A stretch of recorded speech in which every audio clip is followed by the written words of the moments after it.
Welcome to our series on Gravity Forms, the form builder plugin for WordPress. In this first tutorial, I'm just going to walk you through installing the plugin.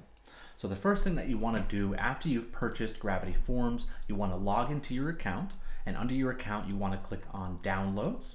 And then right here at the top is going to be the latest version or the latest stable version of the plugin.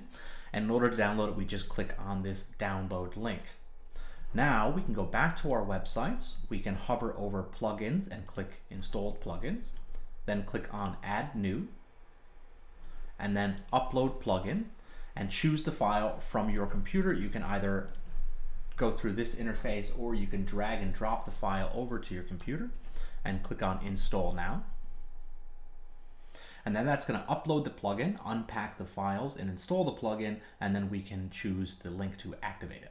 Now that the plugin has uploaded, we can click on the Activate Plugin button, and that's going to bring us to the setup screen. So the first thing that you need to do is enter in the license key that you got from Gravity Forms to register the plugin. So just enter in your license key here and click on Next. This next screen is going to talk about background updates, and I'm just going to tell you in general we want to keep these on because that's going to automatically install any vital updates to Gravity Forms.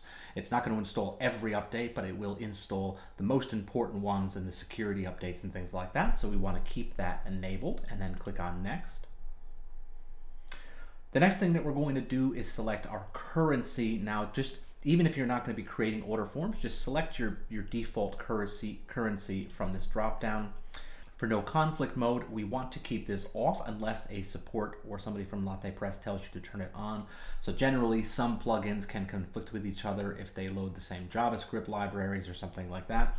Generally, you're not going to need this, but if you do notice that you're having trouble with the forms, you may want to turn this on and it may help.